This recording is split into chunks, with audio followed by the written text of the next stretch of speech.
مأساة يعني حقيقة. احنا عشان خارج حدود البلدية فالناس بيستغلوا هذا الوضع وبيبنوا مزارعهم وبيهتموش ولا لا جار ولا لا أي كلام، لأنه هنا انبنى بيوت وهذا المنطقة جديدة وبنبنى فيها قاعدة بيوت حديثة ويعني ومرتبة.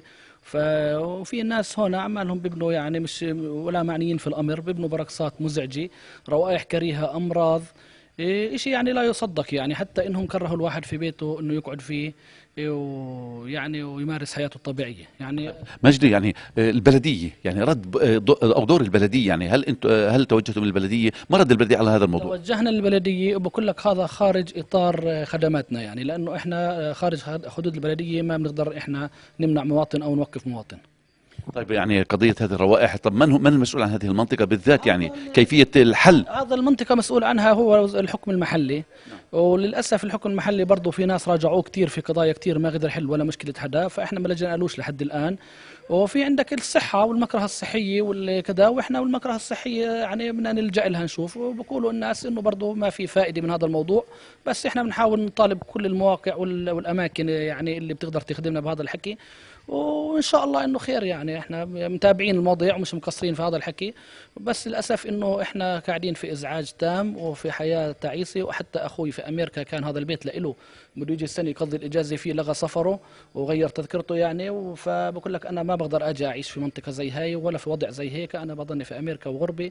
وحتى اضطر إنه يعلن حتى بيته للبيع يعني على أساس إنه يخلص من هذا الموضوع والمأساة اللي هو فيها. هذه المنطقة منطقة استراتيجية وحلوة، والمنطقة كلها العالم قاعد بتتجه إلها، وقاعد احنا بنعاني من هاي المشكلة اللي هي الدواجن اللي قاعدة بتحصل بين الدور.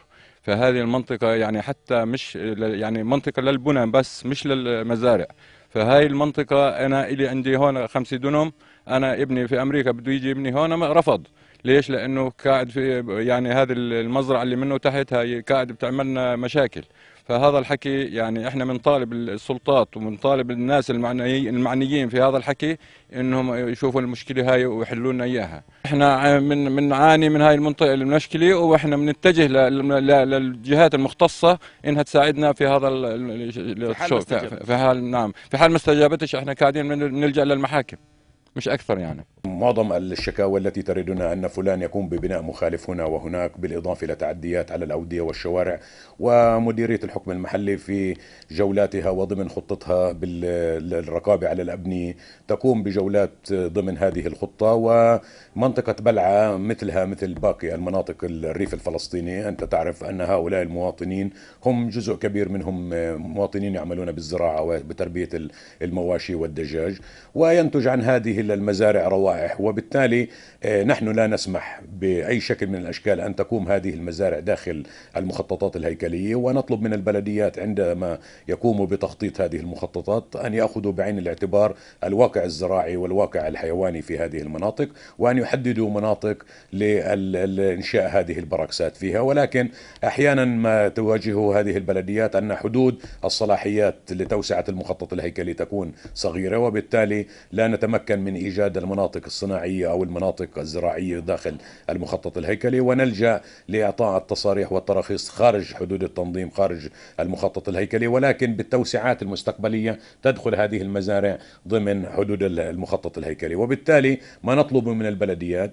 يعني التأكد من أن هذه المنشآت الزراعية والمنشآت الحيوانية التي هي في كما هو الحال في بلعة مزارع لتربية الدواجن بمختلفه، بالفرة، بالدجاج البياض أو بالدجاج اللحم، وبالتالي ينتج عن هذه المزارع روائح. نتأكد بالتواصل مع سلطة جودة البيئة ووزارة الصحة أن هذه المزارع ليست مكاره صحية، وإنما يقوم أصحابها بالتنظيف بشكل دوري، بما لا يترتب على هذه المزارع أي روائح تضايق أو تؤثر على الجو العام والبيئة المحيطة في هذه التجمع في هذه المزارع، وبالتالي لا يقع ضرر على ساكنين المنطقة القريبة. اللي بنواجهه احنا الصحيح انه المواطن يذهب للبناء بالقرب من هذه المزارع، وبالتالي يعني تنتج من هنا الشكاوي ان النظام في المناطق الزراعية يسمح بإنشاء البركسات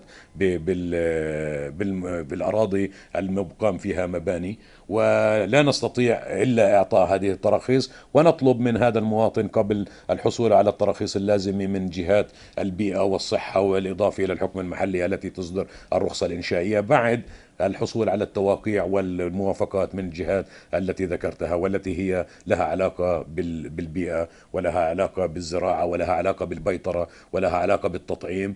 أنت تعرف أننا في أكثر من سنة، كل سنة نمر بمرض ناتج عن الطيور، سواء فلونزا الطيور أو ما ترتب على ذلك من السايرس إلى آخره، من ما ينتج عن هذه الطيور التي لا تشرف عليها البيطرة ولا يقوم أصحابها بالتطعيم ضد هذه الأمراض، وبالتالي هذه الأمراض تنتقل إلى المواطنين، وتصبح هذه المكاره هي مناطق هروب منها وليست مناطق جذب. ونحن نشجع الاستثمار، وكما ذكرت حضرتك في بداية حديثك أن هناك العديد من المواطنين المغتربين الذين بصدد عودتهم إلى قراهم وبلداتهم للاستثمار فيها، سواء منشآت صناعية صغيرة أو مساكن على شكل يعني بيوت هنا أو هناك. ولكن قبل أن يذهب هذا المواطن للشكاوي نتأكد أن شكوته هي سليمة، وأنه قبل أن يقدم شكوى أن يكون موضوعه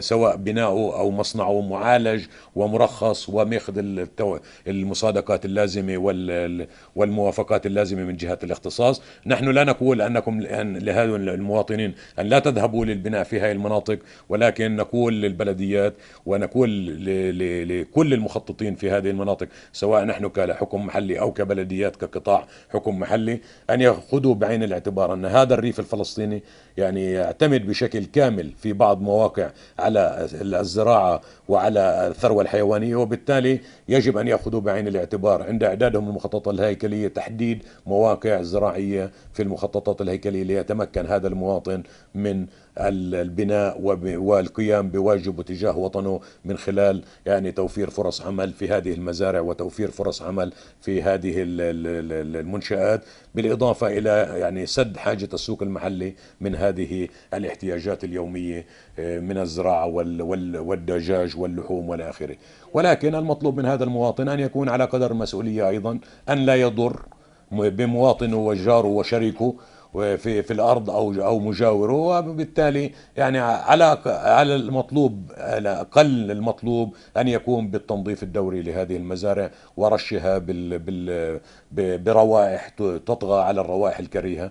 في أكثر من مزارع دواجن يعني قمنا بزيارتها بسبب الأصوات وبسبب الروائح، ولكن يعني تم تعديل هذه المطالب والأخذ فيها، وتم إضافة الروائح للمياه، وتم إضافة المراوح لتلطيف الأجواء. وأنت تعرف أن هاي الروائح تنتج بالصيف بسبب درجات الحرارة المرتفعة، وبسبب يعني البيئة الخصبة بالبكتيريا اللي هي بتنتج الروائح. وبالتالي يعني يجب أن نأخذ بعين الاعتبار أن هاي المناطق زراعية بالدرجة الأولى، وأن هذا الريف الفلسطيني يعتمد بالدرجة الثانية على الزراعة وعلى المنتج الحيواني وعلى الاقتصاد المنزلي، اللي هو جزء من الناس بربوا بيوت تحتيه بيته يعني حظيرة دجاج من 10-15 دجاجة بيعتمد فيهم على البيض وبيعتمد فيهم على لحومهم. وبالتالي يعني التشجيع الاقتصاد المنزلي برضه يجب أن يؤخذ بعين الاعتبار،